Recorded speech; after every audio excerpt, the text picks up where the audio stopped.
and Lane. But, well, as people are beginning to populate the room, I just want to say a word of welcome. My name is Chris Chappell, and I'm the Doshi Professor and the Director of the Master of Arts in Yoga Studies at Loyola Marymount University. And this evening, we're just simply delighted. We've waited a long time for this. We, of course, had hoped that this originally would be a face-to-face event, which hopefully that will happen sometime in the future. But part of the background of the beginning narrative of the program in Yoga Studies has been social outreach. And our students, through their own initiative, in the very first months of our program, established relationships with places of incarceration. And I'm sure in the questions and answers, some of that will come out. And we also, with our first cohort, did a 6-week residency in New York City in affiliation with Covenant House. And this is a facility that houses 18 to 24-year-olds in transition. And it was just a remarkably uplifting opportunity to see the inner workings of these, well, really the people, to see how people of service at all levels are working so very, very diligently to try to make things better in the world for young people that are really struggling. Many of those people were released straight out of the foster system into homelessness, and then through this bridge agency were provided wonderful resources. So I want to introduce, now that our screen is looking populated, I want to introduce our speaker for the evening, Dr. Farah Godrej. And we had first met at a place where I actually revisited today. And we met through the Ahimsa Center at Cal Poly Pomona, which was established by Professor Tara Setya. And we were there at the same time as Meda Padkar. And Meda Padkar is a truly remarkable activist on behalf of the environmentally displaced in India. And I was just so happy to, again, meet another local colleague. And we've stayed in touch through all these years. And the Ahimsa Center in Cal Poly Pomona had a wonderful event today, a social justice event. And Tara is keeping up that really, really fine, good work.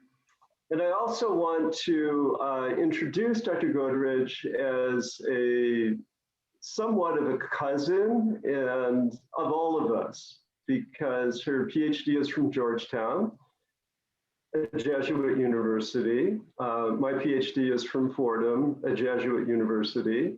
And for those in the Yoga Studies program, you will be getting your master's at Loyola Marymount, a Jesuit university. So we share a little bit of kinship in that regard. And Dr. Godrej is Associate Professor of Political Science at UC Riverside, and has dedicated her research to a variety of areas, including Gandhi's political thought, globalization, and comparative political theory. And she publishes in journals such as Political Theory, Political Research Quarterly, Theory and Event, Polity, and others. And her first book was called Cosmopolitan Political Thought, Method, Practice, and Discipline. And that's with Oxford University Press in 2011. And her book will be coming out this year, also with Oxford, that examines what she's talking about tonight, which is the role of yogic and meditative practices in US prisons. So I'm absolutely thrilled to welcome all of you here, and particularly our speaker for the evening. So thank you, and here we are. All right. Thank you so very much for that really generous introduction, Chris. I so appreciate it. Can everyone hear me okay? Quick thumbs up if you can. Thank you so much. Here we are in these very interesting times. So thank you again. It's such an honor to be invited here. I want to say how much I admire the yoga studies program here at LMU, and of course, the work of scholars like Chris Chappell and Chris Miller and so many others who've been involved in this really unique program. So thank you so much for having me. And I'm really glad to have this opportunity to talk about my forthcoming book. So I think what I will do is I will share my screen if that is possible. I hope that is possible. You will bear with me for just a moment so that I can find my, oh gosh, where did it go? There's my PowerPoint. Very good. Okay. Phew. Right. So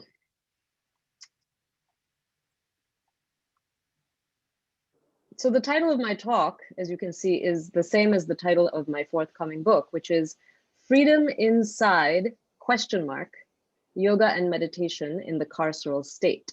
And the question mark, as I hope we'll see, is actually kind of important. So what I'd like to do today is talk a little bit about the book project and, kind of summarize for you what I'm trying to do in this book. This is a book that has taken up the better part of the last 5 years of my life and has really involved being completely immersed in a whole different world. I will also warn us that it is not going to be a book that's going to give us any firm answers about really anything. I like to tell my students that if they leave my classroom with more questions than answers, then I've done my job.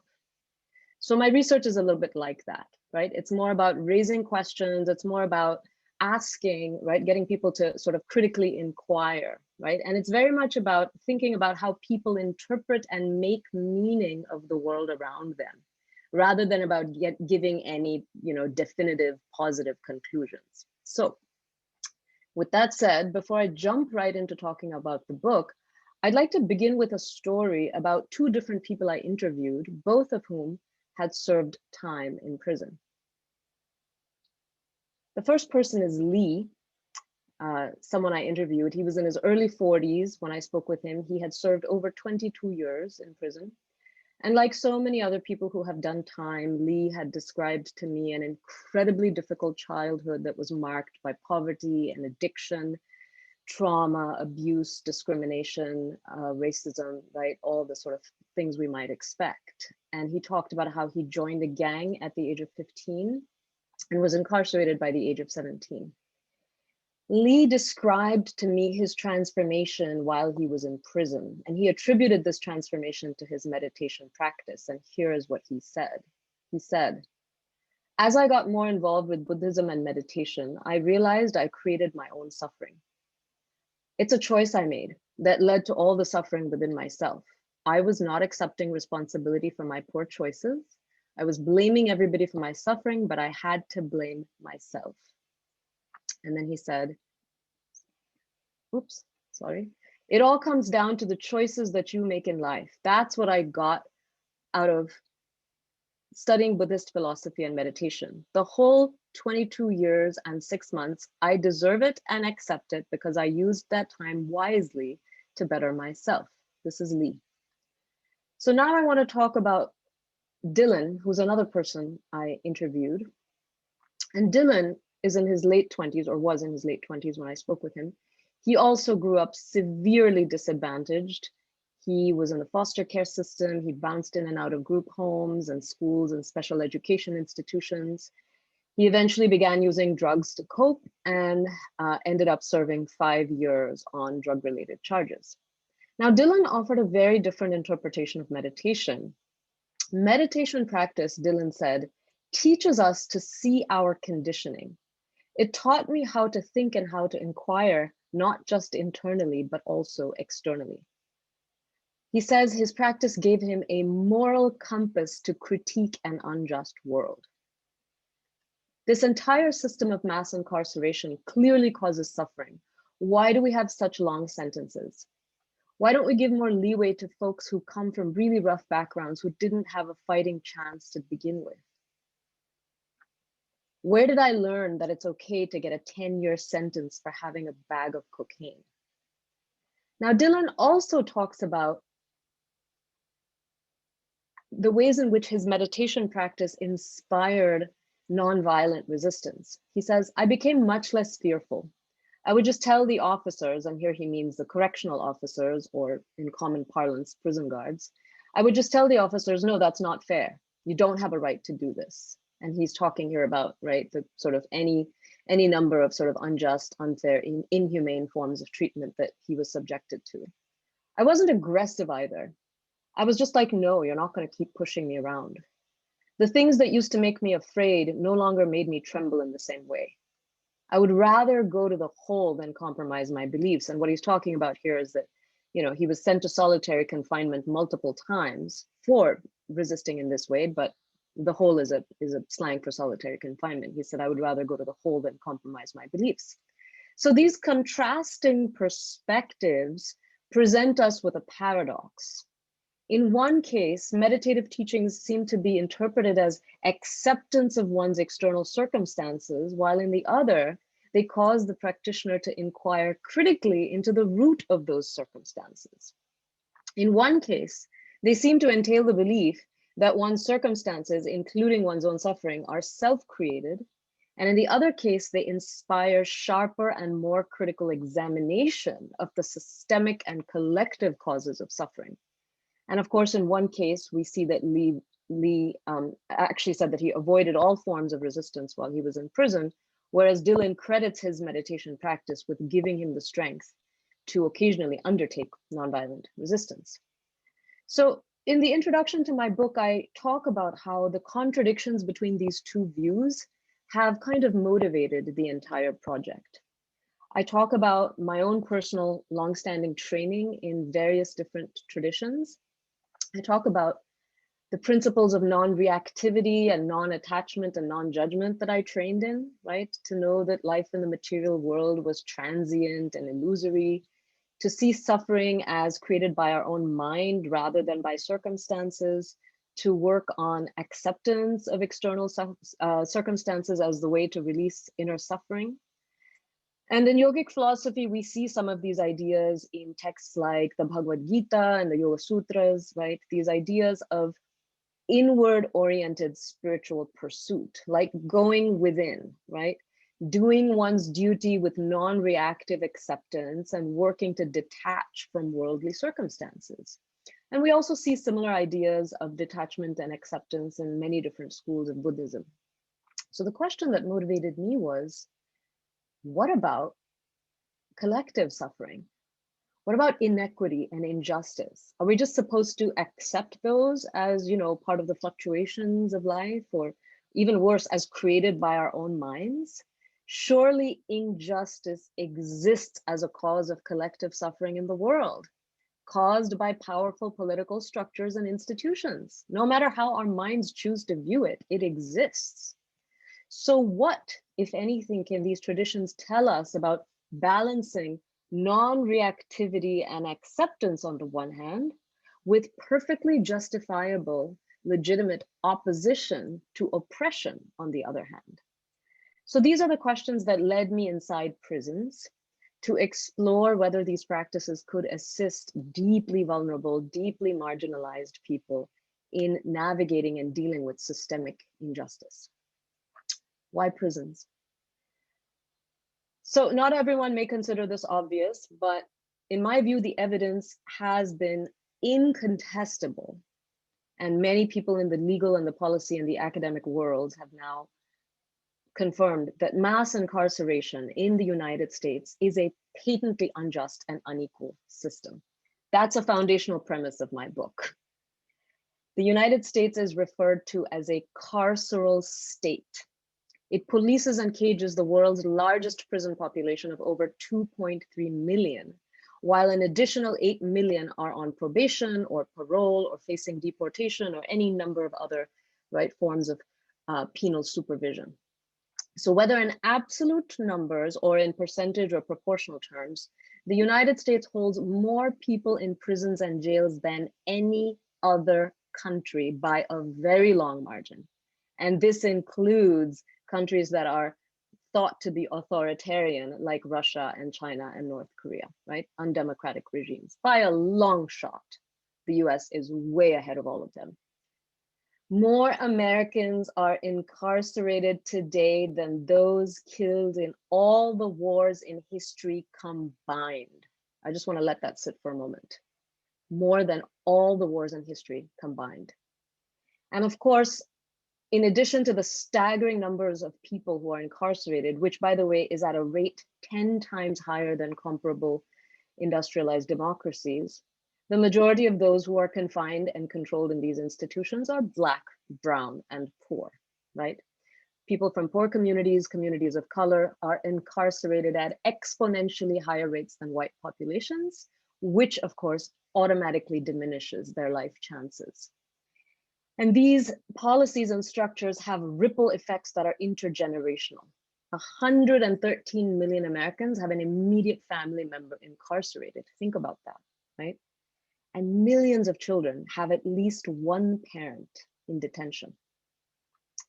We also have policies such as cash bail, pre-trial detention for those who are unable to post bail, and debtor's prison, which is to say the incarceration of people who are unable to pay all kinds of monetary penalties, all of which ensures, right, that poorer populations are overrepresented in prisons and very often without meaningful legal representation. 1/4 of incarcerated Americans have not been convicted of a crime. They're simply being held in pretrial detention, which is usually due to the high cost of cash bail. And only 2% of those in American jails and prisons have had trials.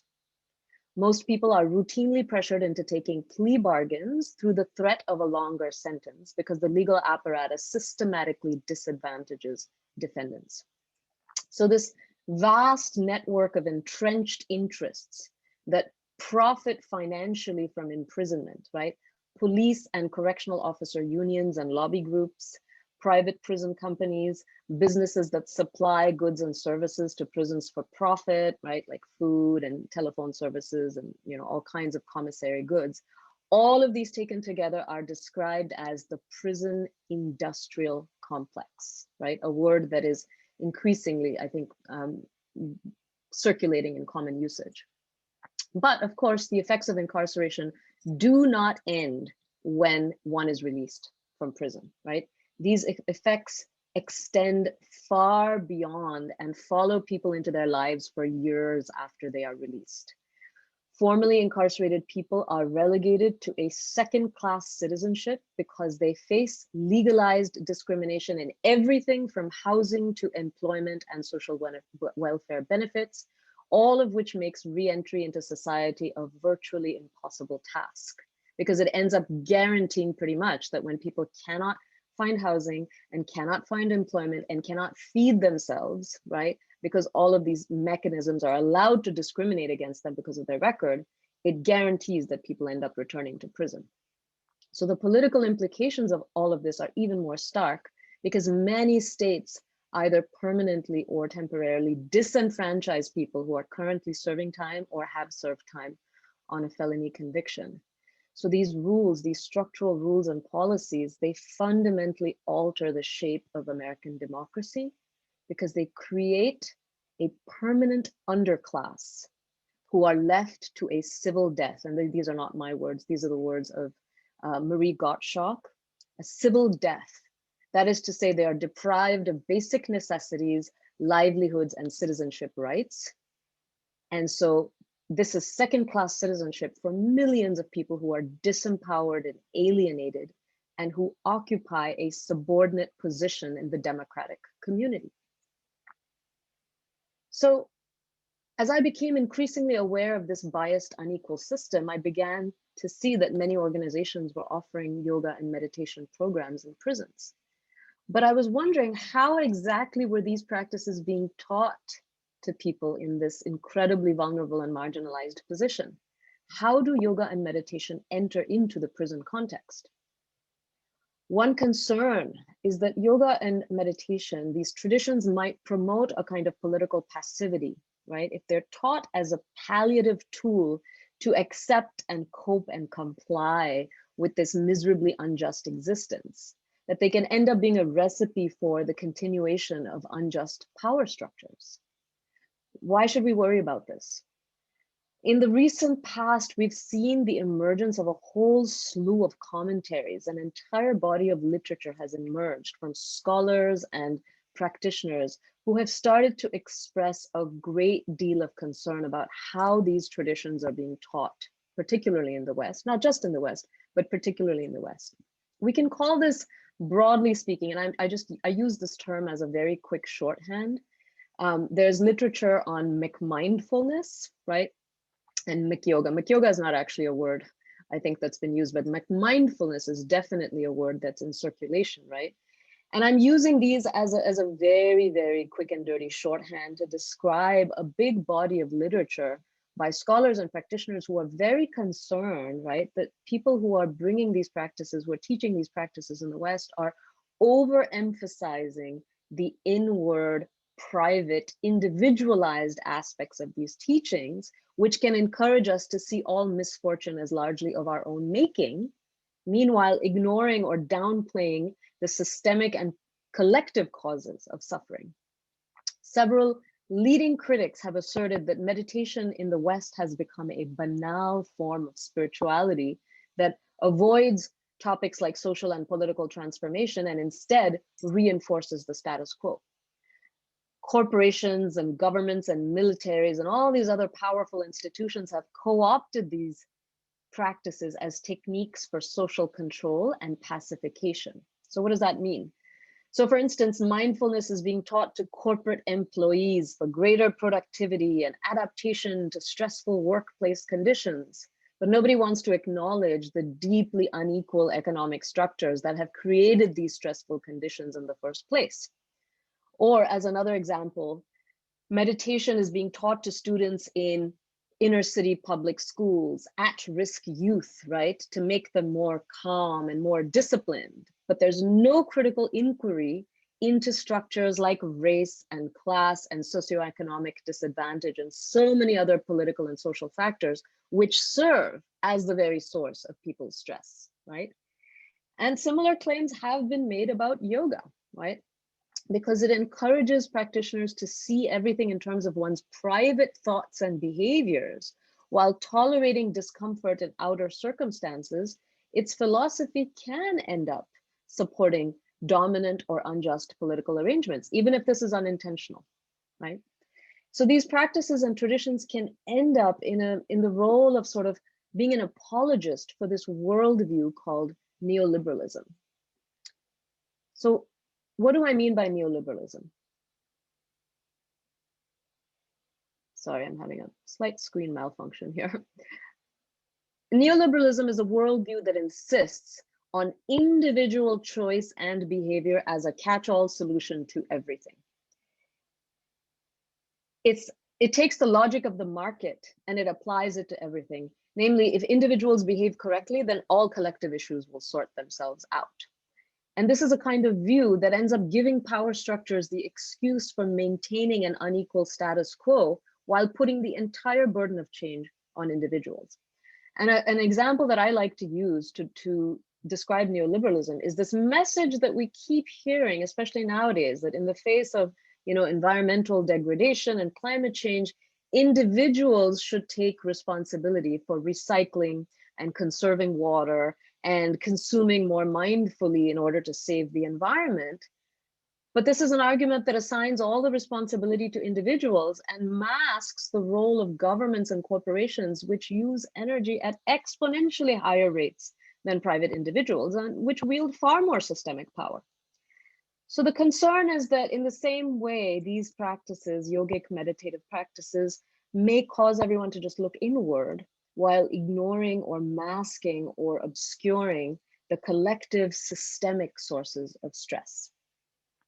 But of course, this is not the entire story, right? This doesn't capture the whole story, as anybody who has engaged in these practices can tell us, right? And from personal experience, I know that yogic and meditative practices can be transformative in ways that actually give people the tools for critical awareness, right? The awareness of systemic collective issues, and that they can allow us to cultivate more expansive and non-standard and critical ways of seeing the world.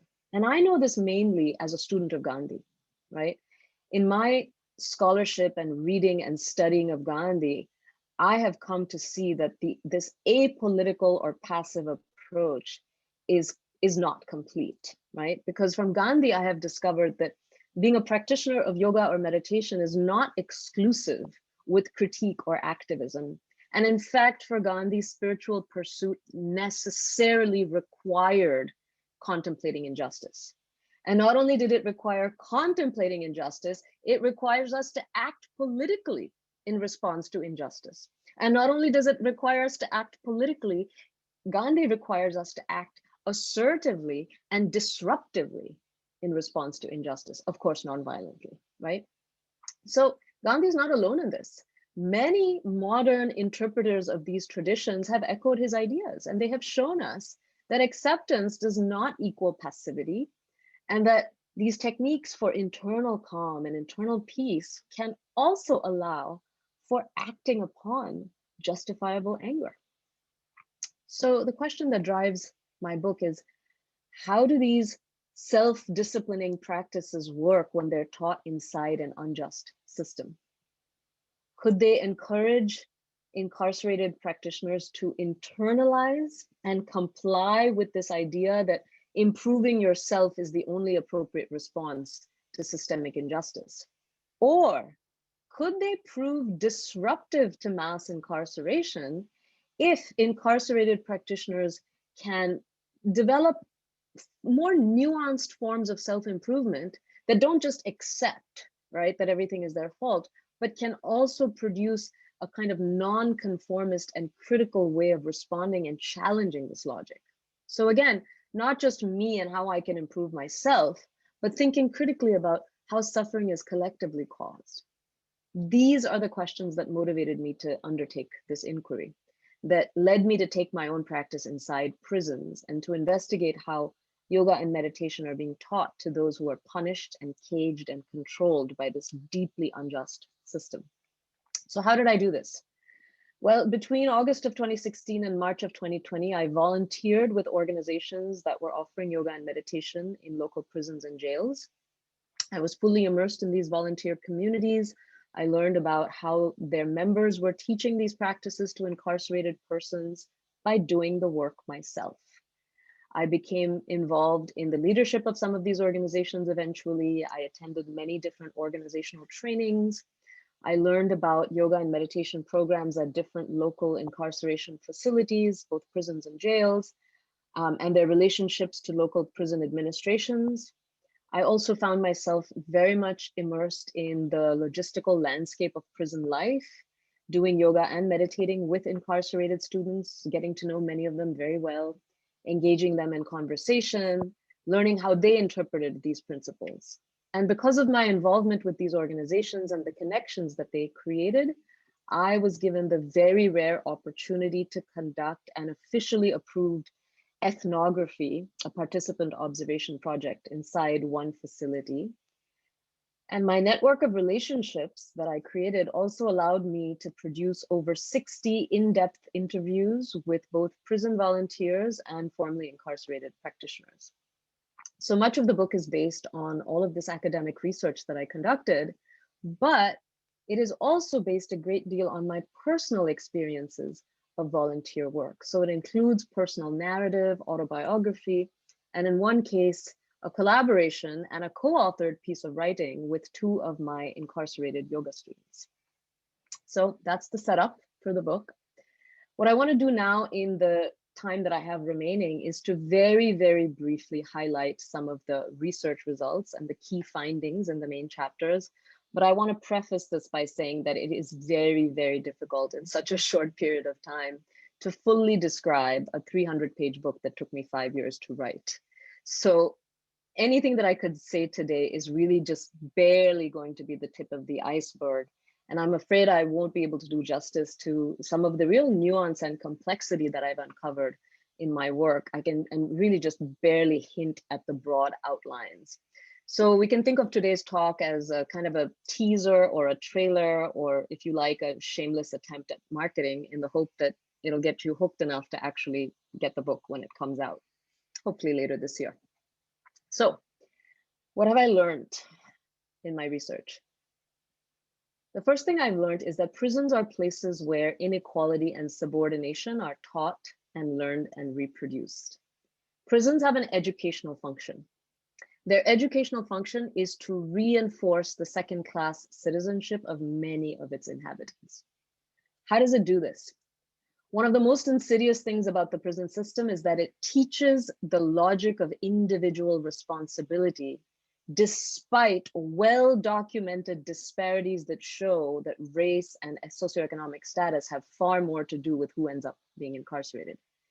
So prisons and jails are replete with self-help and psychology and therapeutic number of programs, right? Substance abuse, anger management, parenting classes, all of which emphasize behavioral changes to make better choices and inculcate a sense of personal responsibility, right? So these programs are basically indoctrinating people into repeating the message that their own flawed choices and lack of discipline are responsible for their incarceration. And by the way, this is not me. This is the extensive criminological research that I've done. This is not my claim. These are claims that are made by many other scholars.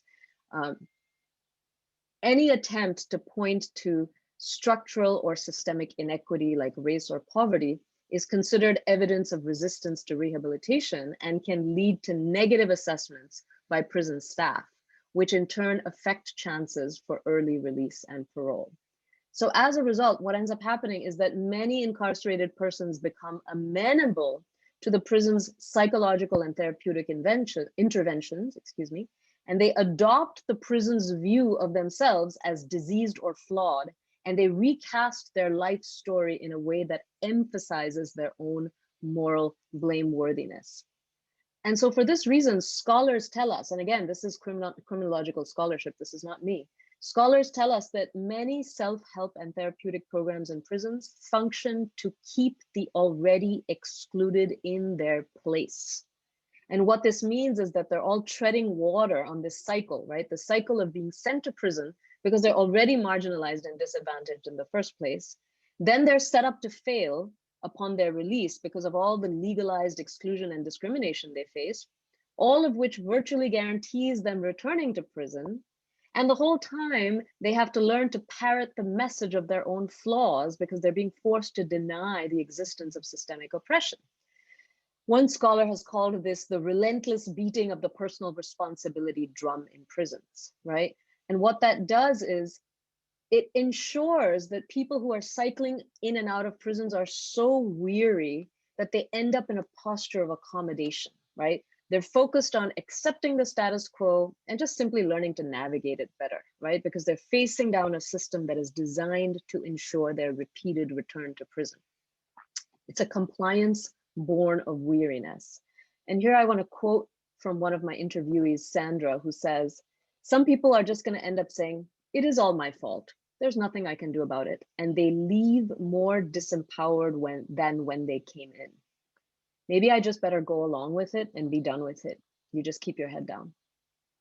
Another scholar has said that people become democratic pariahs, right? Again, this is not my language. This is the language of my colleagues, Amy Lehrman and Vesla Weaver, whose book, Arresting Citizenship, I cannot recommend enough. They become democratic pariahs. They become politically alienated, marginalized, disempowered, and subordinated because they keep being told by an entire system that everything is their own fault, even though we have mountains of research that show us how completely the deck is stacked against these communities and populations. So why am I spending all this time talking about prisons? This is the context into which yoga and meditation programs are entering. They're entering a context where there is an entire state-sponsored apparatus of pacification and control and docility and compliance. Yoga and meditation might seem apolitical and innocuous to so many people, but my goal in this book has been to show that this is far from the case, especially when these practices are taught inside contexts like prisons, which are so politically shaped. Because prisons are places where people are taught to internalize and accept their second-class status. These rehabilitative programs in prisons are part of what Michelle Alexander in the new Jim Crow calls the genius of the current caste system. And make no mistake, she says this is a caste system, right? Again, another book that I cannot recommend highly enough, The New Jim Crow. I believe this should be required reading for every college student in America. So in The New Jim Crow, Michelle Alexander says, the genius of the current caste system is that incarceration appears avoidable through better choices and behaviors, and therefore voluntary. The system depends for its legitimacy on the widespread belief that all those who appear trapped at the bottom actually chose their fate. So I think that we have very good reason to be concerned about the co-optation of yoga and meditation when they enter this context. And we have to think about whether these self-care practices can contribute to or reinforce the social control function of the prison. So what I want to do now in the time that I have remaining is to talk about 3 separate chapters of my book, just 3. There's way more than that to talk about, but I just want to talk about 3, where I explore some of these ideas of exactly how yoga and meditation are taught and received inside prisons. So first I'll talk about what I learned from my interviews with yoga and meditation practitioners who were formerly incarcerated. I conducted 25 in-depth, semi-structured interviews with people who were formerly incarcerated and who had practiced yoga or meditation while they were incarcerated. And here's a table that's going to show you some very quick demographic information about my interviewees. I'll leave that up for just 1 second while everyone takes a quick look at this, but we'll have to move on because I have a lot more to say. So, oops, I'm sorry. I guess I didn't put the whole thing up. There it is. Okay. Common themes that I heard from all of my respondents. In a minute, I'll get into some of the differences between the different kinds of responses. But before I get into the differences, let me talk about the commonalities. All of my respondents said that they used yogic or meditative practices as ways to cope with and survive the harshness and chaos and emotional difficulties of the prison environment, which are truly unimaginable and unbearable for any of us who have not been incarcerated. I can guarantee you that. And I want to give you now a few quotes, direct quotes from my interviewees. It was a grounding experience in the turmoil, said one. It really helped me calm my thoughts. It gave you a safe space to go. You could have a retreat and step away from the chaos going on around you. A lot of my respondents talked about the ways in which these practices helped them to survive, not just the isolation of forced separation from families and loved ones, but also the ways in which they were systematically and repeatedly dehumanized by the prison and by prison staff. Meditation gave me control of the levers of my sanity because I knew the environment was robbing me of my humanity. I witnessed a lot of poor treatment, a complete disregard for the humanity in us. Meditation definitely provided some relief. And one person says it allowed her to feel like a human being again, being human enough and valued enough to be offered this experience. So those were some of the common themes that I saw across all of my respondents. Now, beyond these common themes, I found 2 kinds of narratives about the purpose and meaning of yoga and meditation among these respondents.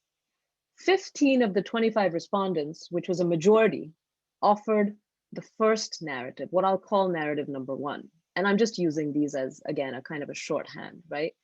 I found that my respondents' views could be categorized in two ways. Narrative one was the majority of my respondents who fully accepted personal responsibility for their own incarceration, and they saw prison as a time for individual self-transformation. Their stories converged largely around themes of personal defects and poor decision-making, of having only themselves to blame and thus to improve. And for a lot of these respondents, yoga and meditation seemed to solidify this perspective, right? Used to reflect on bad choices, to hold oneself accountable, or to take responsibility for changing. And strikingly, I really want to emphasize this, we saw this perspective, I saw this perspective even from, and especially from, respondents who insisted that they had done nothing wrong and that their incarceration was completely unjust and unfair and illegitimate. Even in those cases, respondents enthusiastically endorsed this idea that everything was their own fault and they had to transform themselves. So here's an example. This is Danny, somebody who spent 21 years in prison. And Danny, like so many others, described a very difficult life of poverty and racial disadvantage and socioeconomic disadvantage. Danny was involved in an attempted robbery in which no weapon was just discharged and nobody was injured. For this, the DA offered Danny a plea deal of 4 consecutive life sentences. That's the deal Danny and his co-defendants were offered, 4 consecutive life sentences. So they chose to go to trial, and he describes a trial process that was just completely riddled with procedural irregularities and conflicts of interest and allegations of misconduct, and all that to say, Danny ends up in prison with a sentence that he felt was deeply unjust. But here's what he had to say. He said, "I've come to accept my time. I deserve it. Your own action causes your karmic situation. I did the crime, so I'm responsible for any consequences." Instead of trying to blame everything on the outside situation, I internalized it more. Like, if someone is angry at me, well, what did I do to make him angry? That's really the teaching of the Buddha, right? Your mind is the creation of events or situations, whether good or bad.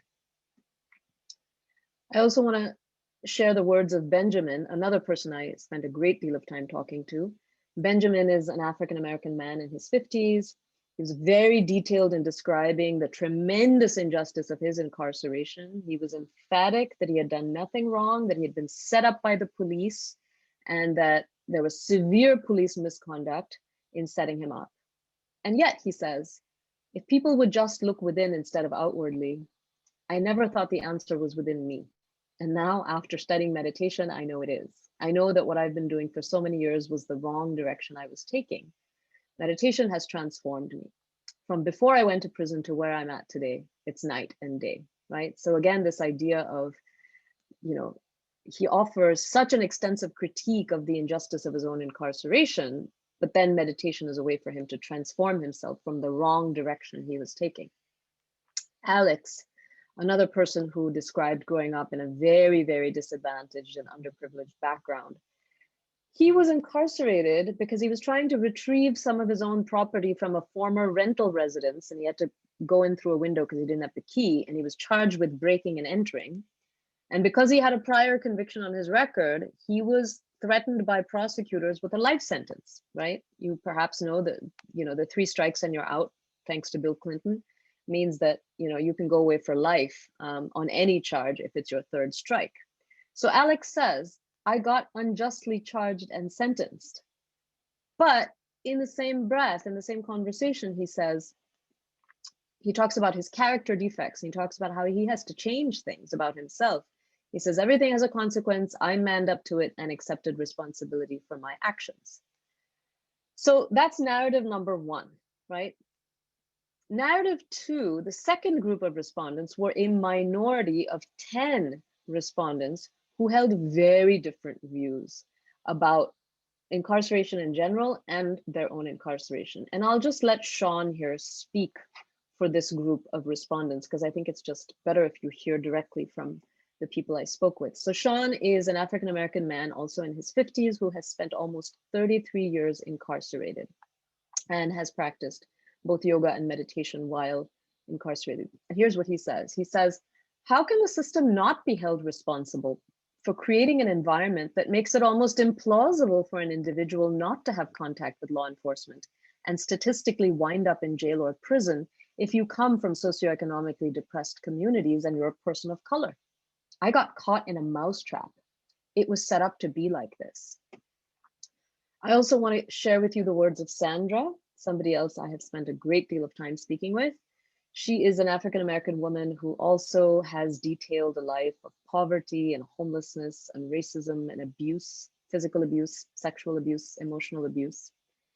Sandra has served over 2 decades for accidentally killing her assailant while defending herself during a sexual assault, while having a gun pointed at her. And Sandra says, I definitely want to be accountable, but is the law telling me I should not have fought back?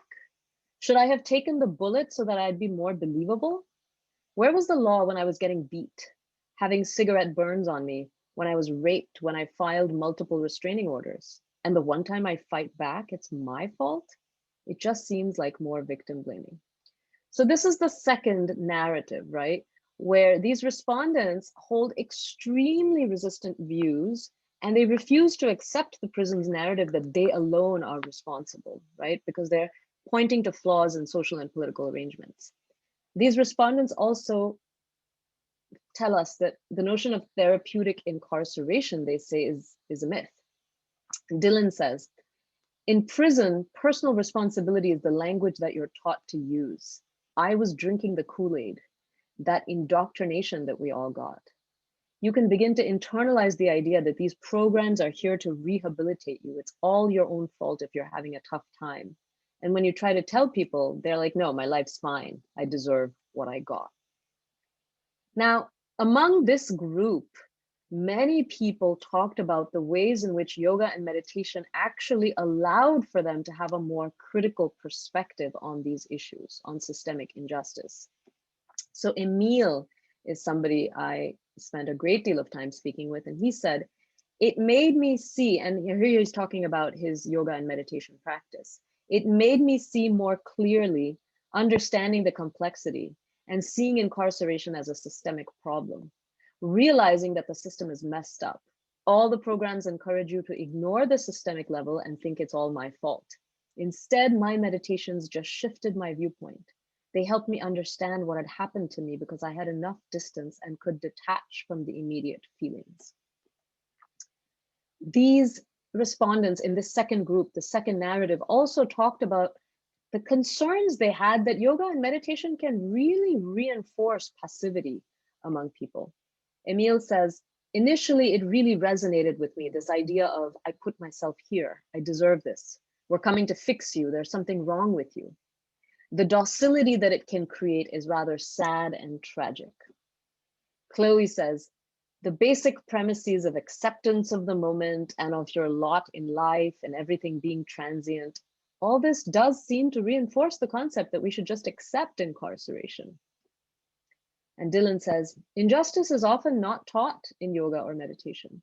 There's sometimes a lot of subservience. It can be very pacifying. Maybe that's why it's promoted in prison. I rationalized my time, my prison time, as being the karmic fruit of my actions. A concept like karma is reinforcing this fucked up society to normalize it. These respondents in this second group, the second narrative, also offered some pretty keen and astute warnings to volunteers who teach in prisons. Emil says, there's this misguided idea among volunteers that if I equip them with emotional intelligence, equip them, meaning incarcerated people, that's better for society. You're failing to realize that no one was born wanting to punch people in the face. And Monique says, there's this savior complex that comes with it. And here she means volunteers. Even though their intentions are very good, they're talking down to prisoners all the time. I don't need somebody else coming in here and telling me what's wrong with me and how to fix it. Don't come in here and assume that just because you see me here, you know who I am. Just stop diagnosing. Stop saying this is what you deserve. And Dylan says that yoga and meditation in prisons must be taught in ways that can critique society's promote inquiry, and challenge preconceptions. So I want to end by this section, not quite close to concluding yet, but I want to conclude this section by offering you Sandra's comment on this issue. And it's a long quote, but I really want us to sit with this quote because I think it's so important. Sandra says, "So many of us are willing to accept responsibility, but we are saying that it took society, the totality of circumstances, both in and out of my control, to get me where I am. But none of that matters. My being conditioned to fight, the abuse I suffered at home and in relationships, the 2 sexual assaults by strange men at gunpoint, none of those mattered. The law says, so what if that happened to you? You are a criminal now. You must take responsibility for those things. And then we get in here," she means here, prison, "and we're trying to put the pieces of our life together. And in the one place where I would like to think our stories would be validated, we get into these meditative classes where the facilitators say, we're going to do the same thing that the rest of society has done to you, tell you essentially it's your fault. The sooner you accept it, the better life will be." So when the practices are focused solely on personal responsibility and accountability, it can be very disempowering, especially in a demographic of women who, at least 90% of us, have been sexually assaulted, mentally abused, physically abused. We've been shown and told over and over again how powerless we are. And then to turn around and say, you have the power, it's your fault, it's hard to reconcile those. So I offer this quote from Sandra to show that there were really these 2 narratives that I got from my respondents who are all yoga and meditation practitioners while incarcerated, that one narrative seemed to reinforce the prison's logic of flawed individuals, whereas the other narrative was presenting a more explicit form of resistance to that narrative, right? A majority of the respondents were showing how yogic and meditative practices could perpetuate the silence around structural inequities that are so clearly responsible for mass incarceration. They seem to internalize the notion that their unjust or miserable reality must be of their own choosing because they were flawed and defective as they had been told. And many of them withdrew into this overall acceptance of their own fate and focused on just improving themselves as the solution to this. And they spoke of injustices visited on the poor, the homeless, minorities, and so on, but they all adopted narratives of their own intrinsic failings. But the second group of respondents used yoga and meditation to cultivate self-improvement, but in a different way, in a way that actually entailed a very keen awareness of structural factors.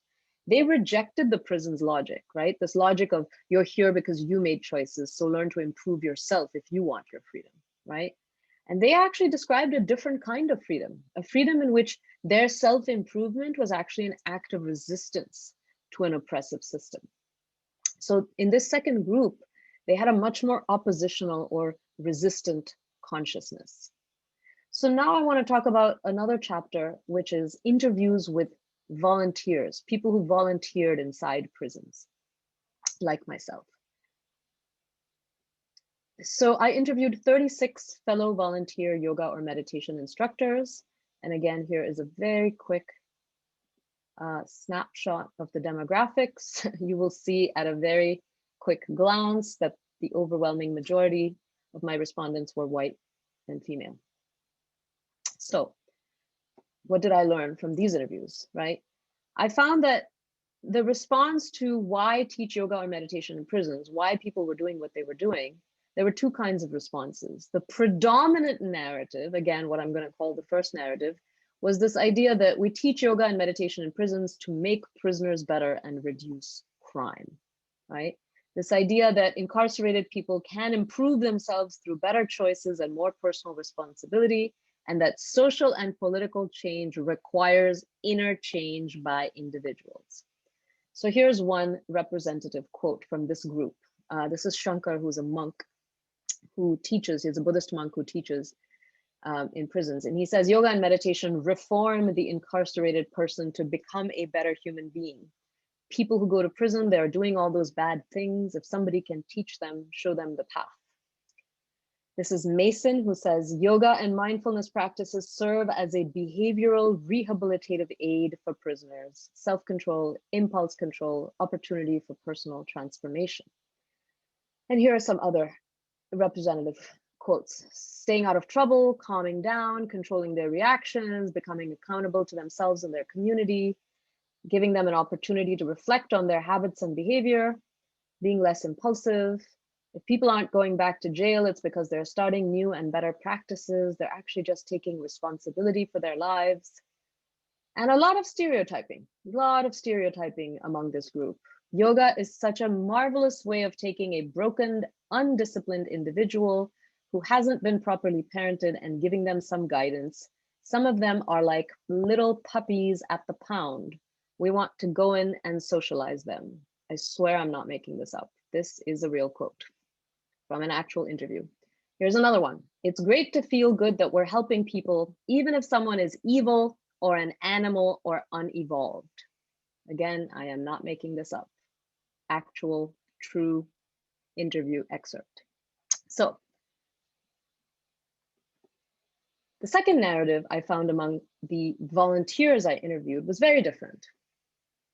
And Adina represents the second narrative. She says, yoga is a form of self-regulation, not so that we can be okay with things that are wrong, but so that we can develop strategies for liberation in a more effective and sustainable way.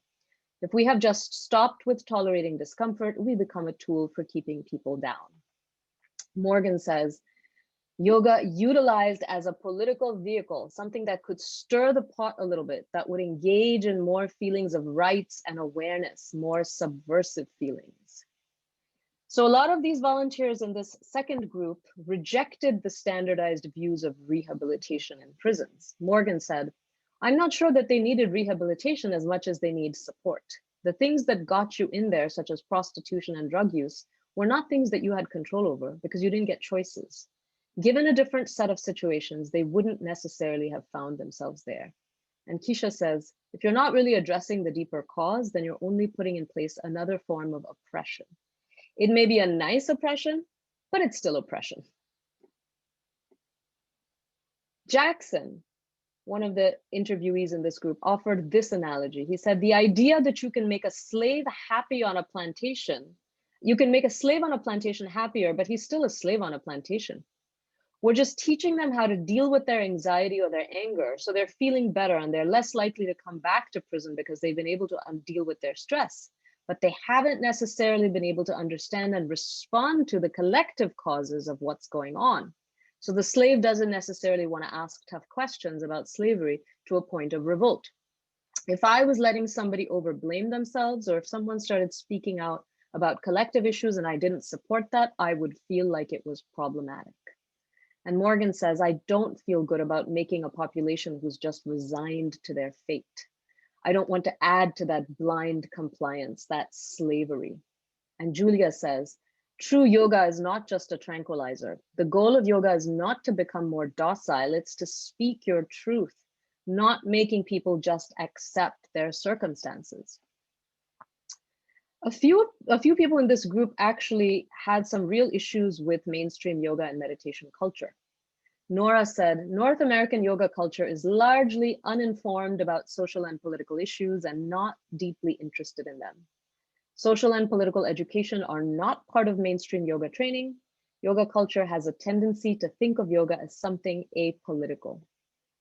And Nadina said, I see a lot of yoga being used as spiritual bypass.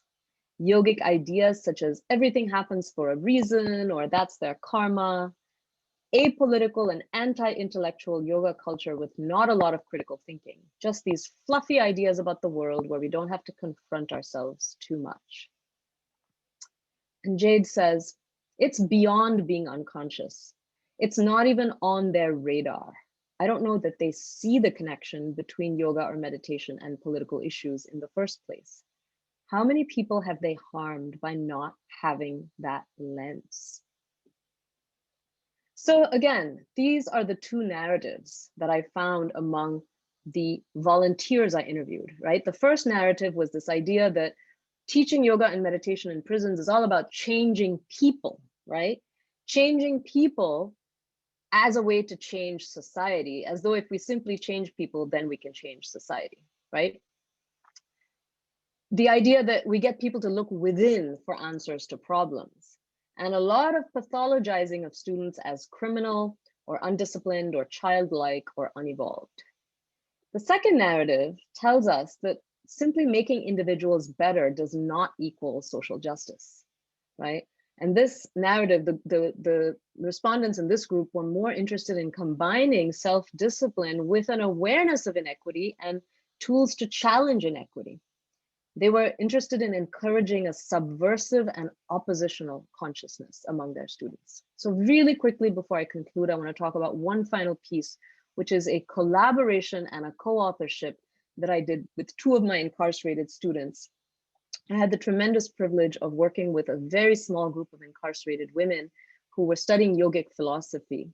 And I ended up collaborating with two of them who served as the leaders. And I just want to read you some of their really beautiful writings. And this is their work. These are their writings that I hope to be able to include in my book. So here's one. She says, I believe yoga and meditation as it is currently structured in the prison system falls directly under the rehabilitation initiative. I feel like having yoga is only going to teach us as inmates how to deal with our circumstances, not improve them. The many injustices happening every day are shadowed by the illusion of yoga classes. Naturally, the prison system will promote the happy groups they offer, the few success stories that occur, but they cover up staff suicide, inmate murder, inmate mental health needs, and the abuse of power that is displayed daily.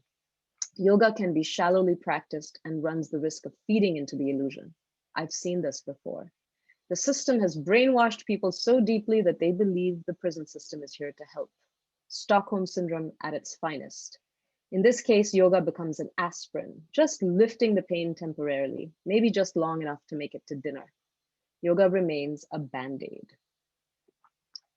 And here finally is another quote from the other person I collaborated with. She says, yoga can be a positive force for change, of course, once you change on the inside. And the next logical step is to change the world around you. That is a frightening prospect for prison administrators who would prefer that we stop at the development of personal coping skills that don't threaten the system they have put in place. Yoga, like Buddhism, is non-dualistic. It values oneness. That can be taken to mean that if one of us suffers, we all suffer. This implies that we have concern for others' suffering, and it seems reasonable that the logical conclusion is to not only address suffering, but to take action to prevent it, and to do so for as many people as possible, which points us in the direction of political activism. And finally, oh my goodness. There is a difference between simply using yoga and meditation to relax, to become passive, to just feel better about your situation, and using it to meet challenge in a constructive way. I remember one of the yoga teachers giving us instructions about holding warrior two, right? A pose that we're hopefully all familiar with, one day. And she talked about recognizing your discomfort, but then using that discomfort to meet challenge by developing your own knowledge. We're not just using yoga or mindfulness to accept the discomfort, but to take that and to have a clearer vision, a more defined vision, to see things for what they are and to be able to meet challenges head on. So I want to conclude on that note. And what I want to conclude by saying, and it's something I feel like I have to say, no matter how many times I say it, I feel like I keep having to say it. I want to emphasize that the point of my book is not to reject self-improvement or personal growth, right? That's not what I'm saying.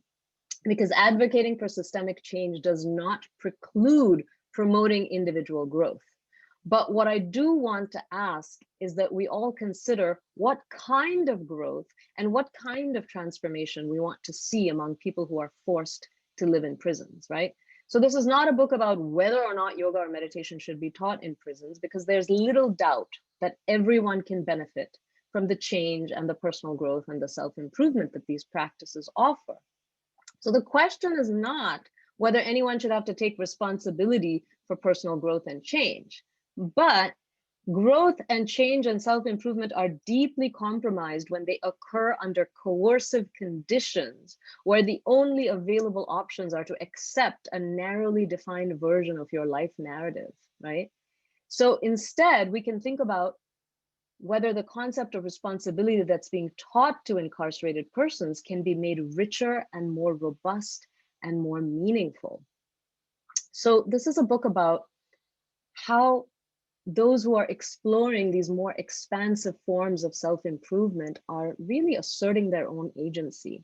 And in the process, they are teaching us something about yogic and meditative traditions. So I think that I will stop there and leave it at that and welcome your questions and comments. Thank you. Well, thank you, Professor Godrej. That was brilliant, inspiring, sobering, and so necessary. And I would like for us to sort of pause, take it all in. And I encourage you, if you have questions, to reveal yourself on the camera and to raise your hand. And either Professor Godrej or myself will recognize you. Chris, do you want to handle the? Do you want to moderate? So we'll take Judy Hollis first. Okay, great. Thank you so much. That was one of the best, most wonderful things I've seen in a long time. You were just so organized and so packed with information, and I so got it and I'm with you. I mentioned in the chat about Duvernay's film 13th. I'm sure you've seen that film, right? Yeah. So yeah, speaking to very similar issues. I was just thinking back to in the 70s, Ram Dass and some of his folks had set up ashrams in prisons. He felt that people had their greatest opportunity to really meditate and do this in that prison environment. And of course, he didn't examine it all the way you have. And I guess I'm thinking, and I'll stop here, but I'm thinking the both and position, you know, and yes, I have to look at my responsibility and my growth, as well as how do I cope living in this injustice. I have to recognize both and honor both. So could you speak to that? Absolutely. Thank you. Is it Judy? Judy, right. Thank you. Thank you, Judy. Thank you for that. You know, that's the note on which I tried to end my presentation today. And that's why I say I keep having to say it again and again and again. Of course, we want recognition of individual growth, self-transformation, self-discipline, self-awareness. You know, nothing in my book should be read as a rejection of those priorities. But the thing is, we live in a culture that has a really impoverished vocabulary for thinking about responsibility, right? Because we individualize it all the time, right? We consider, we blame and we consider all harm to be individual. Whereas in fact, harm, the majority of the time is structural, it's systemic, it's collective, right? But we don't have a vocabulary for that because we live in a neoliberal culture that fetishizes individuals as the source and locus of all behavior and action. And so therefore, and the prison system is a fantastic exemplar of this. What does the prison system do? It considers harm as only coming from individuals and affecting individuals. And it uses this really bureaucratized, right, individualistic way to resolve harm, which is to say, oh, we'll just make the victim whole by punishing this other person. Right? So I believe that we have a very impoverished vocabulary in our culture for thinking about harm and for thinking about the structural, systemic, collective dimensions of harm. And so part of what I'm trying to do in this book is to shift that conversation and to say, what if we thought about harm as a structural thing, right? How would that then change the conversation? That doesn't let anybody off the hook, right? So I don't think any of the people I quoted, like Danny and Lee and Emil and so many of those people was like Sandra said, we want to be accountable, right? But can we at least please have acknowledgement of the fact that any harm we might have caused might have been nested in within, right? The result of so many structural forms of harm and violence that were done to us, right? And so one of the models that one of my fellow volunteers offered is something she calls the 100%, 200% model. So I just want to read this to you, Judy, because I think it will answer your, or speak a little bit to your concern. And this is Claire, one of my fellow prison volunteers. She calls this the 100, 200% model of responsibility. She says, the 100% reality is that you, the incarcerated person, caused harm. The other 100% is that you were also nested in a system that you had no control over. And it wasn't your fault. What happened to you wasn't fair. And here's the crucial part. She says, we actually care more about what's going on when we acknowledge that both of these things are true, right? So that's the way in which I'm hoping to shift the conversation. I hope that's helpful. And thank you for your question, Judy. Thank you. Yes, Sue Avyankar, and then Surendra. Thank you, Farah. That was very informative, and I am a therapist, so it definitely got my attention about talking about the therapizing and the self-help concept. I have two questions. I don't know if you have time to answer both. But the first was, what did you think was the difference between the two narratives, the people?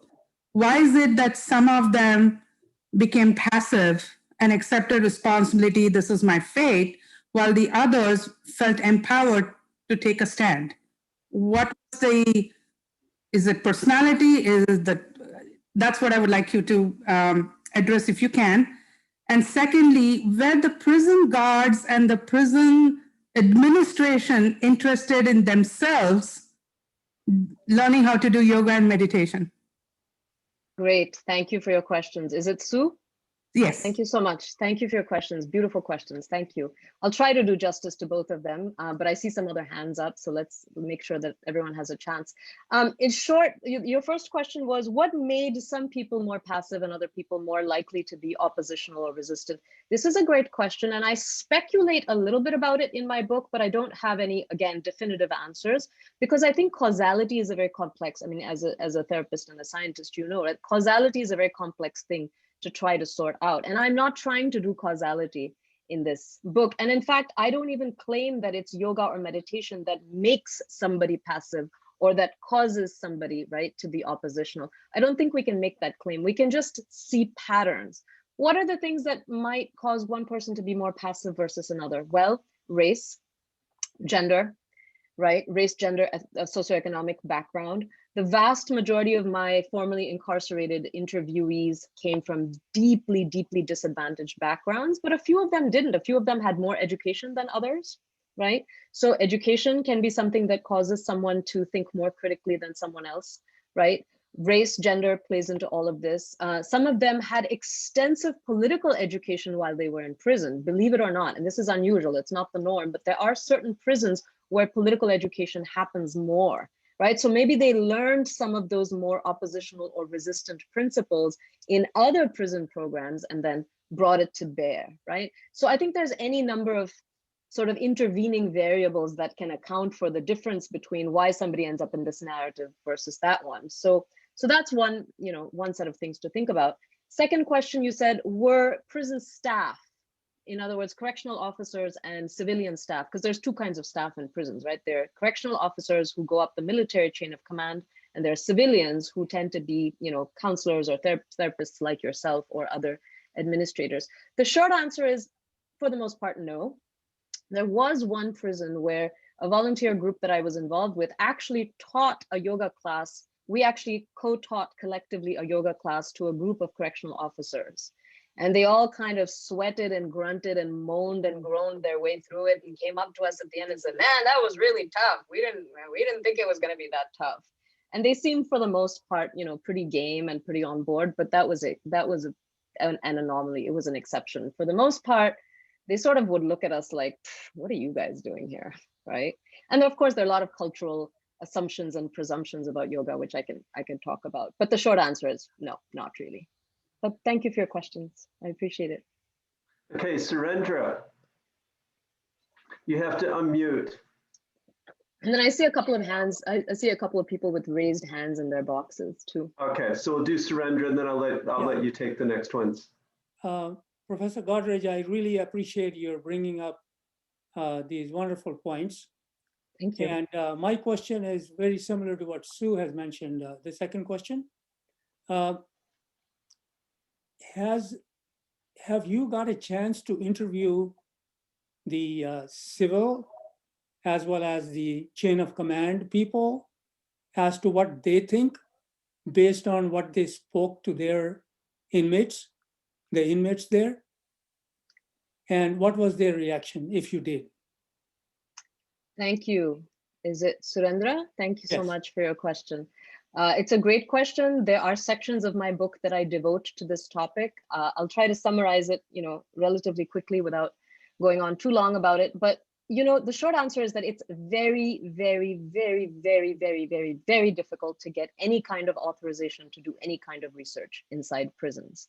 Prisons are notoriously closed, untransparent, and unaccountable institutions. They are subject to no oversight and no transparency. And so the fact that I had even one chapter where I could do an ethnography inside a prison, which was approved by the prison itself, was like monumental. It took me 2 years. It took me 2 years of nonstop knocking on doors and finding insider contacts and begging and pleading. Anyway, why am I telling you all this? I'm telling you all this because there is a huge edifice of both prisons and IRBs, if you know anything about institutional review boards, which serve as a kind of nexus to really prevent researchers from having any access to prisons. So the short answer, therefore, is that it's very difficult to have any officially approved interviews with people inside prisons, whether they're incarcerated people or whether they are staff. So I had not officially interviewed any staff. However, I do have secondhand information about staff approaches, both civilian and custody style. Let's call them civilian and custodial, right? The custodial are the kind of Yes. military chain of command, the civilian are, right? I do have anecdotal evidence from my interviews. And so I can talk a little bit about their reactions. One of the primary themes that came up in my interviews is there is actually a tremendous hostility between COs and incarcerated people. They are incredibly dismissive of them. They say things like, oh, they're totally not sincere. One of them said they should all be electrocuted, right? So there's this kind of tremendously adversarial and hostile relationship. So a lot of my fellow volunteers report that when they would show up, the COs would look at them and say, why are you wasting your time with these people, right? There's also a great deal of, let's call it interfaith competition inside prisons. There are Protestant Christian chaplains who are very hostile and very wary of yoga and meditation, who tell incarcerated people, you can't come to my church if you go to yoga and meditation because it's the work of the devil, because it's not compatible with Christianity. So there's that whole, right, kind of hostility that people in prisons face. So yoga and meditation in prisons are, I would say, for the most part, very much welcomed by incarcerated people, but there are all these other layers of kind of resentment and hostility that people face in doing this work. Yeah. So I hope that gives you a little bit of a picture. Yes, I just have one comment. Going through the comments of the yoga teachers or the yoga and the meditation teachers that you showed to us, I feel that there is a need for those teachers to understand why they are going in there and what they're teaching. Their knowledge may not be the real yogic knowledge. That's what I think. And I think you being in the position, you can definitely try at least to explore as to, is there some fault in the teaching itself by the teachers because of their own training? And I think that will be something that'll shed more light as to why some of the incarcerated people replied or interviewed and mentioned what they did. Okay, that's just my comment. Thank you. Thank you for so your much. I really comments. appreciate all the effort that you're doing. There is definitely a need for yoga in the prisons, but who is teaching and how it's taught, maybe that's something we also need to look at. Thank you. Thank you so much. Mm-hmm. So I see a couple of other hands. I see some people have been very patiently waiting. I see both Chris Miller and Lori, I think. So please, in whatever order you would like, I'll let you. Lori, go ahead. Okay, thanks, Chris. And thank you, Professor, for this fabulous presentation. I really appreciate your work. My question's twofold. Are you familiar with Susan Burton's The New Way of Life and her work? You know, yeah, I cite the book. Yes, I have it right there. It's on my shelf. It's right there. I cite her work, actually. Yes, I do. I found it such a poignant book that really illuminates the trauma, the system. And so this is kind of my two-pointed question is a couple of things that stuck out for me in reading her book is, first of all, the mass trauma that the people have that, and then go into prison and then it gets compounded. And then coming out of prison, particularly it really struck me the story of what happens when you get out of prison and there's really no place to go. So the system of not just the prison itself, but and the post-prison, there's really nowhere to go but back in, and the recidivism rate is so high. And so look at what she did. And like, I think recidivism was like 50 to 75% in the United States, and her program is 4%. Yeah. And I took two main things from that. One was agency and one was empowerment. And this view of self as worthless, like just no sense.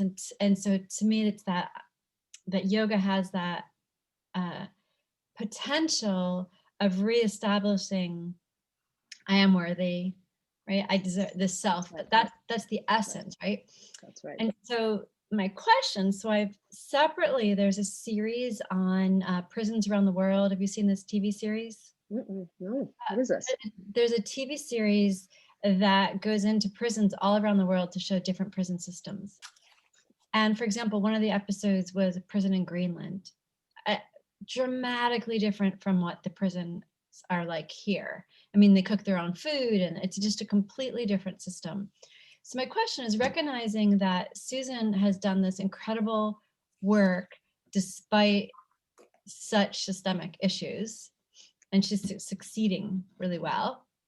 And then there's these other prison systems. Have you seen anything in your work in any of the prisons that you think is a starting point for a direction to go? And does that make sense what I'm asking? Am I explaining it? Yeah. Thank you, Lori, for your question. I'm a big fan of Susan Burton. I highly, highly recommend the book. You want to hold it up for us again, Lori? It's called, what is it called? Becoming Ms. Burton, right? And Susan Burton is a woman who was actually incarcerated at one of the prisons I worked in. So I do know her. I've met her, not while she was incarcerated, of course, but much later. So, you know, one of the things about her book so Susan Burton has actually started a reentry home. It's called A New Way of Life, because when she got out of prison, every time she got out, she found there was nowhere for her to go. She kept ending up back on the street. She kept relapsing. She kept ending up back in prison. And so eventually, one of the last times that she got out, she established a reentry home for women, and she would literally meet them at the bus when the bus dropped them off, right, from prison, and she would meet them and she would take them in, and now it's sort of expanded to become this nonprofit and so forth. So yeah, like you, I very much appreciate the book. I very much appreciate her efforts. I will say that the part of her book that I cite is the place where she says, I spent all these years thinking it was me.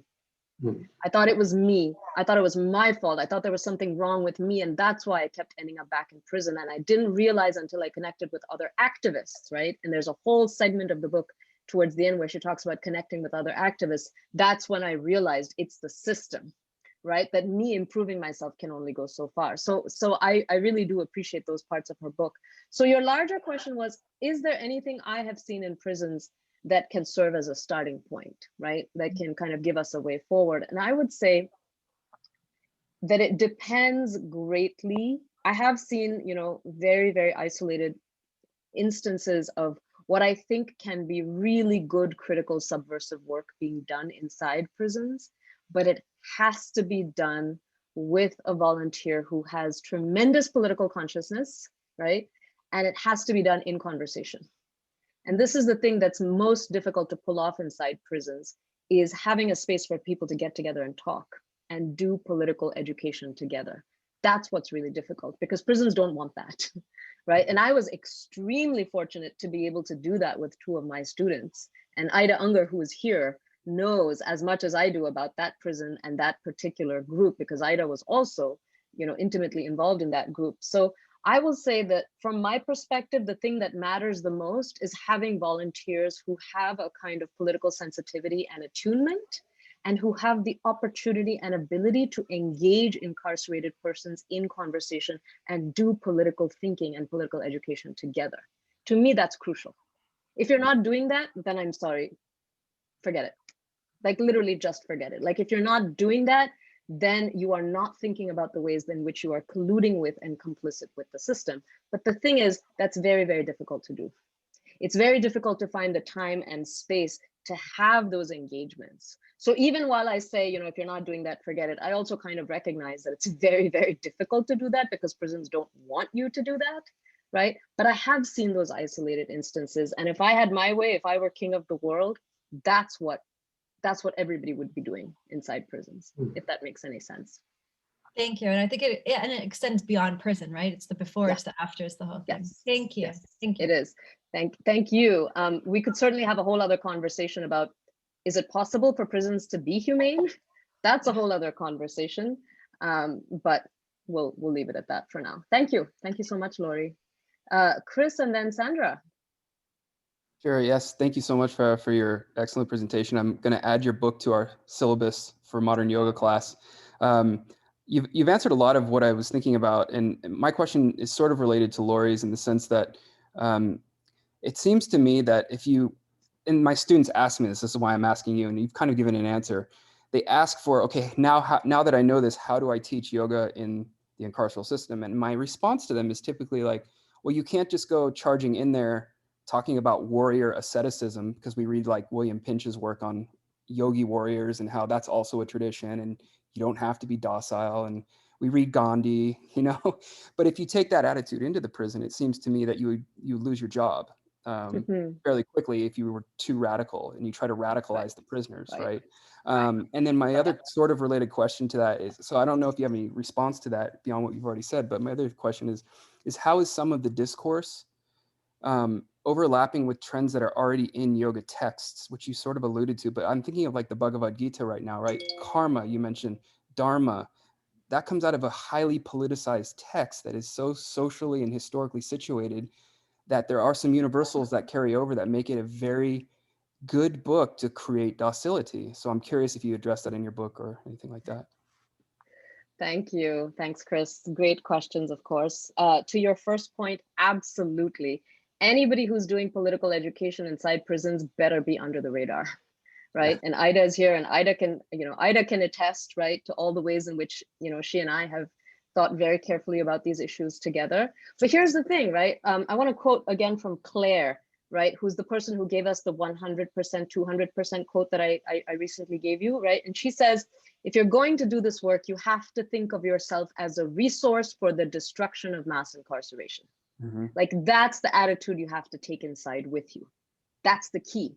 But here's the thing, if you're going to take that attitude inside with you, you better keep it under your hat. You don't wear that as a proclamation anywhere. You act very subservient, right, to the prison administration. You nod along, you say all the right things, you keep your mouth shut, and then you do the work under the radar. That's the only way you can do it. And you're absolutely right, Chris. If you try to do it any other way, in fact, let's just say this, right? After my book comes out, I doubt very much that I'll be let back inside any prison. As I think I've told Ida, my husband continually jokes. He says, you are the only person I know who worries about being kicked out of prison, right? But that's going to be me. After my book comes out, no prison administrator wants to see me inside prison. That's fine. I've made my peace with that. But yes, so that's the answer to your first point. Your second point, very, very good point. Bhagavad Gita is a very complex text that I think can be interpreted in a variety of ways, right? I mean, there's one way to look at the text where, Krishna Bhagavan says to Arjun, do your duty with detachment. Do not look at the fruits of the action, simply do your duty. Your duty is to be a warrior, right? Karmane vadhikaraste ma phaleshu kadachana. So we can take that and we can have a very kind of docile interpretation of that, which is to say, okay, well, I just have to do what, I just have to, do what I know, question anything, right? That's one way to think about it. Another way to think about it is to say Arjun's duty is to be a warrior, is to fight in a war, a just war, dharma yuddha, right? Dharma yuddha is a just war.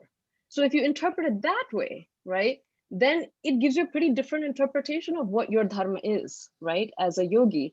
And then, of course, all the ways in which Bhagavad Gita has been truly twisted and distorted by Hindu supremacy and like that, that's like a whole other, right, conversation. So, I mean, I think all of these texts are like that, right? I mean, I think we can't get too wrapped up in the business of like, how are you going to interpret the text? Because that can take you in any different direction. I found that my incarcerated students were very interested in interpreting the Bhagavad Gita. They were very, very curious and they wanted to spend a lot of time talking about it. So, I got to, like, as the quote unquote teacher, I got to push my interpretation, right? Like that was my prerogative. And I happily sort of took that on, but, I also tried to tell them that there are many different interpretations. So no, that is a great point, Chris, is that like, what are we doing with these texts, when we bring them inside these contexts? So yeah, thank you. Thank you so much. Thank you. I really appreciate your work. And thanks, Chris. I really appreciate your questions and engagement. So Sandra, hi, Sandra. Hi, Farah. I don't know if you remember me, but you used to practice with me at Yoga I used to Works in practice with Sandra. Pasadena. She was one of my teachers. I practiced with her for many years.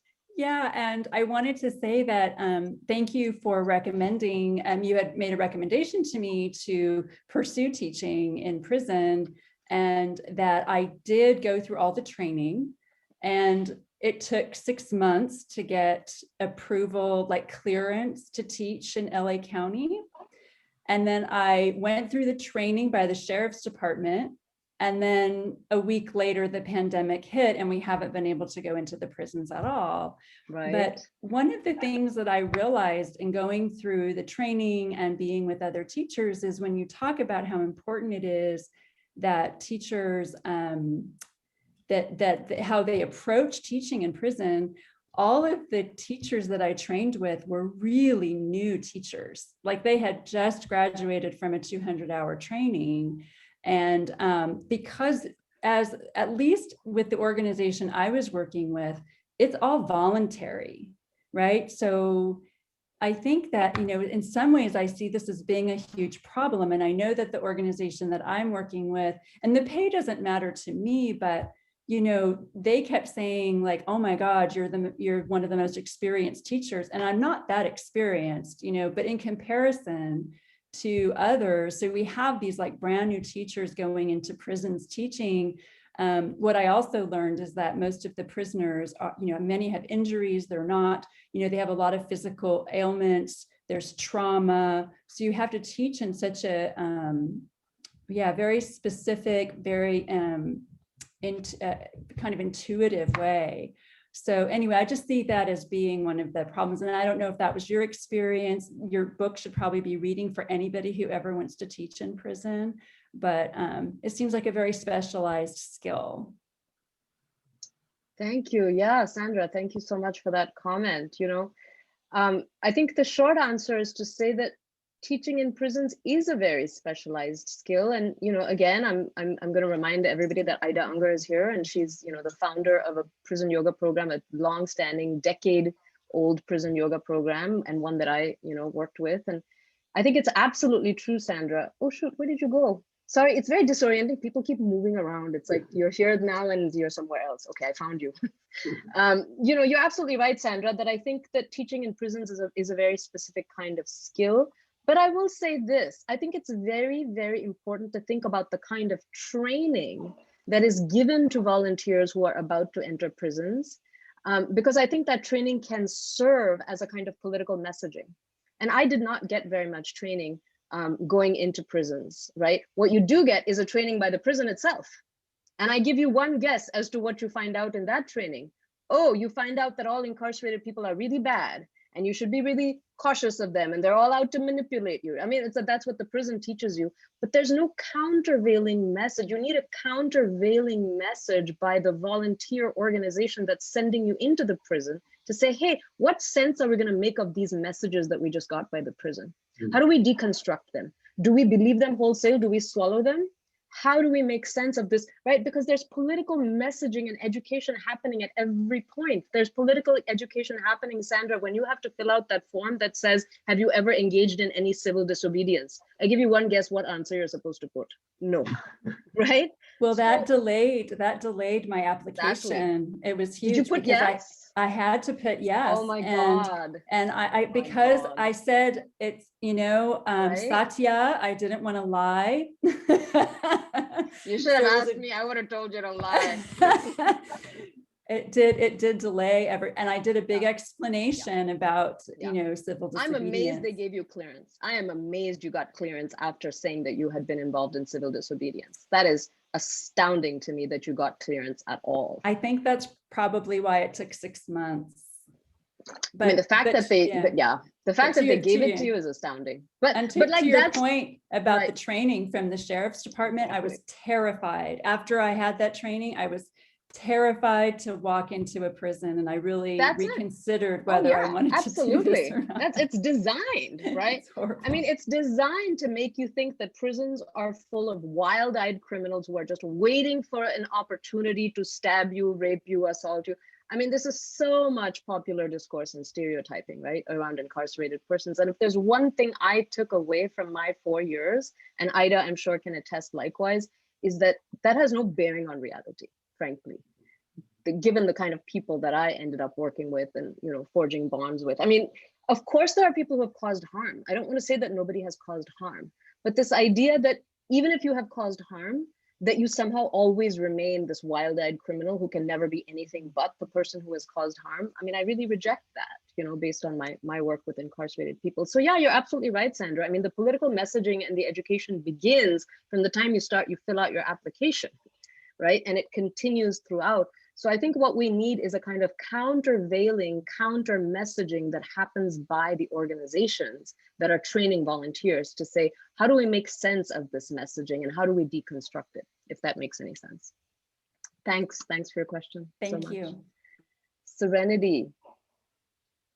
Dr. Godrej, I just want to say thank you so much for your work. It has been deeply inspirational and emotionally provocative. I have a two-part question. One, I think you've already discussed at length, but perhaps I'm asking for more specificity.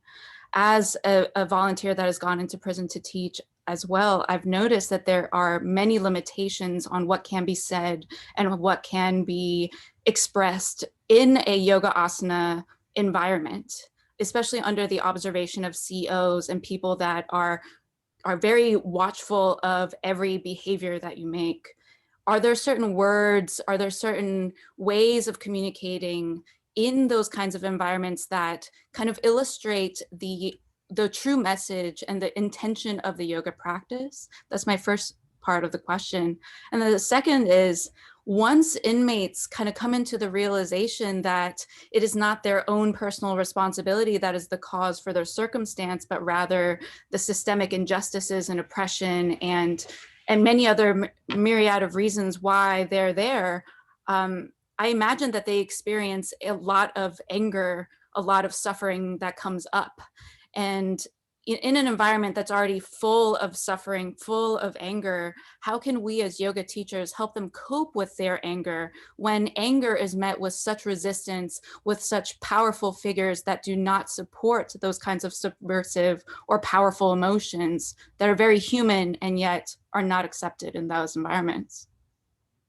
Such beautiful questions from everyone today. Serenity, thank you so much for your question. I just want to sit with that for a moment because it's so precious what you've just said, So to your first question, how can we subtly communicate our subversive leanings? I think is what I hear you say, right? How can we subtly communicate our subversive leanings to our incarcerated friends and colleagues and students without having to say out loud? Because if there's a CO walking up and down right? Who's heavily armed, whose job it is to monitor. Now, we didn't have that. Most of the places I taught, including where I taught with Ida, and most of the other places I taught, I was almost never monitored by a CO. That may have been my good fortune, but I'm well aware that there are other programs where you've got a CO, heavily armed CO, walking up and down, watching your every move, right? So I may not be the best person to comment on this because I've had the strange good fortune of being relatively free of surveillance in my time inside prisons. But that said, I think that there are still things we can do. So here's one example I'll give you. When I used to accompany one of the Buddhist monks, I've shadowed and accompanied many different yoga and meditation teachers over the years. One of the things I was really struck by was that this guy was a Buddhist monk, but when he was teaching meditation, he was saying things like, oh, try not to perceive injustice in here. If you're feeling like you're a victim of injustice, stop that. Immediately stop that right now. And he had this really didactic, preachy way of teaching, right? And he was constantly talking about how everybody should improve themselves and take responsibility for it really grated on me very badly, as you can imagine. So what I started doing was I started offering meditation cues that were all about self-love and self-worth and self-acceptance, right? And so I would say things in my meditation cues, I would say things like, you know, no matter who we are and where we come from and what we think we've done, can we just, right, direct some love and compassion toward ourselves? Mm-hmm. Now, that's not the same as, right, the really subversive stuff I wanted to be saying, but it was a start. It was like code. It was like I wanted to speak to them in code. And I wanted the code to say, like, we see you, you know, we see you and we hear you and you're valuable and you're human. And it doesn't matter what you've done because we've all broken the law and we've all caused harm in some way, you know? And so I just felt like I needed to speak in code. And so I would urge you and others to think about, like, what is the coded language that you can use, you know? What are some of the codes that you can make up yourself that are your coded ways of communicating with the people you're trying to reach, which you don't have to say, you know, the really subversive things you want to say. You can say, you know, try to think of like self-love, self-worth, self-acceptance, right? Loving kindness toward yourself, anything you can think of that is going to subvert the message that they're getting from the prison, I would say. But, you know, don't put yourself in harm's way. Be smart, be careful, be cautious. The system is bigger than all of us, you know. Be smart about it, I would say. And then your second question, my gosh, your question about anger is such an important question. You know, so much legitimate, justifiable anger in these places. You know, and the thing is, anger is very dangerous because it can get you very badly hurt inside prison. So unfortunately, we are in the position of having to help our incarcerated students and friends and colleagues deal with their anger in a way that's not going to get them hurt, right? If you have an occasion to talk about it, I would strongly recommend trying to have a conversation about it. Again, I was very fortunate in having the space to have these conversations. I was able to talk to my students about, I mean, Ida remembers this, like we had conversations about justifiable anger and how to deal with anger in the face of oppression, right? Like we had that good fortune. So if you have just even a little opportunity to have those conversations, I think it's important. But I think our first obligation is to make sure that our students don't hurt themselves. So I think it's important for us to find ways for them to process their anger, but not in ways that's going to get themselves hurt, right? So like if a CO does something really horrible and shitty to you, guess what? Your only option is to suck it up. I'm sorry. You know, you have to suck it up. But if we can give them resources for sucking it up without letting it destroy their soul, right? Like that's our obligation. That's our job. So, you know, I just applaud you. I really applaud you and congratulate you for having the sensitivity to be thinking about these things. Thank you so much. Thank you. I'm truly inspired and hope to one day experience a prison yoga training from you. If you have not considered doing that, I think there's a tremendous need and a call, and I would be one of the first people to sign up. Oh, thank you. Well, let's wait for my book to come out and see who wants to have anything to do with me after that. Oh, this has been so delightful and so important. And I'm remembering when we were at Covenant House And we built a consistent community of practice during those 6 weeks with the maintenance staff. And I remember my mother, who was a very wise woman, advised me, the most important people wherever you work are the people that maintain your building. And what we discovered about these maintenance people was that they were the ones who had the relationships with the clientele. They knew these young people better than anyone else. And they were so open, they were so receptive to what little we were able to offer that we just felt the goodness of their hearts. And it's so sad to know that there's such harshness in these environments. I'm now mentoring an MA thesis about incarceration. And as soon as the video was posted, the person was not able to be here tonight, but it's going straight there. And I know that all of us have truly valued this experience with you, that you will be hearing from us because your wisdom is important and instructive. And I want to remind everybody that of 2 things. One, Gandhi loved the whole concept that you have to get it together, the Sthita Prajna.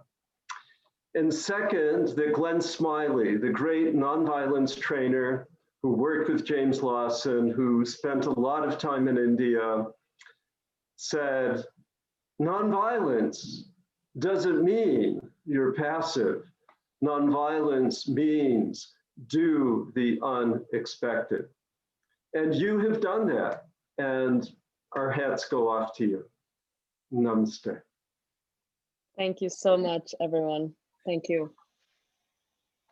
It's truly a privilege. Thank you very much. Nice to see you all. Bye-bye. Farah, thank you.